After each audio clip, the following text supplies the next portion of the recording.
Before Prime Minister's questions on October 30th, Speaker Lindsay Hoyle forbade MPs from mentioning the case of the Southport murders or the new separate terrorism charges against the suspect. Parliamentarians were not allowed to refer to this in either chamber or any committee, as Hoyle reminded them of the sub judice resolution. This means parliamentarians must not risk influencing the outcome of a court case by discussing a particular subject. The resolution, established in 1963, developed further in 1972 and 2001, applies to any live court case subject to the discretion of the Speaker. In Hoyle's words, members should not refer to it, the case, or risk prejudicing it.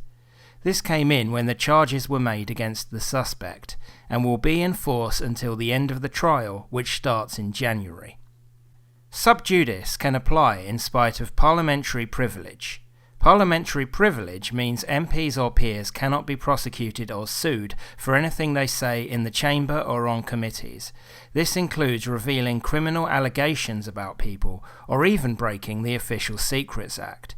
To disobey legitimate rulings of the Speaker, or to deliberately mislead the House, would be a disciplinary matter, but not a legal one. Numerous times, MPs have used the privilege to name people or organisations accused of crimes. This is because, in theory, Parliament needs to be able to discuss anything without restriction in order to have a full debate. If you haven't misled or lied to the House when using the privilege, you cannot be disciplined. Undeterred by Hoyle's statement, Richard Tice of Reform asked a legitimate question.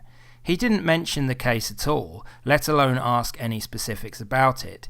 He just asked whether Starmer agreed the authorities should quickly put out information concerning terrorist incidents.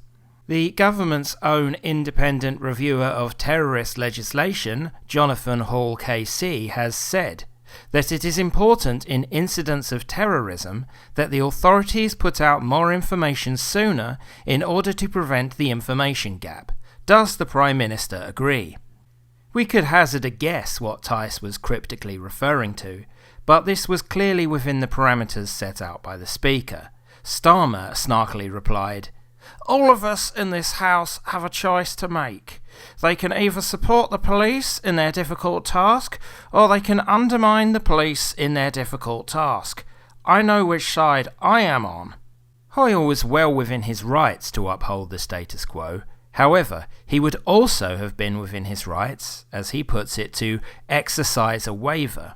He is like Caesar at the Colosseum, or at least the referee on the football pitch. This discretion can be used where a ministerial decision is being discussed in court, and, as the Lord's Standing Orders put it, where a case concerns issues of national importance, such as the economy, public order, or the essential services. What Hoyle did was part of a well-established process. There was a logical reason for it, and it is not the outrage some are claiming. He could have taken a different approach, but he has not abused his authority. However, let us consider 2 points. Firstly, could Hoyle have allowed questioning merely about the government's awareness of the terror charges without touching on any other specifics? As the Joint Committee report in Sub Judice from 2000 observes, the purpose of the sub judice rule is to protect the courts from parliamentary interference. It is not to provide ministers with a convenient protection against questioning in the House.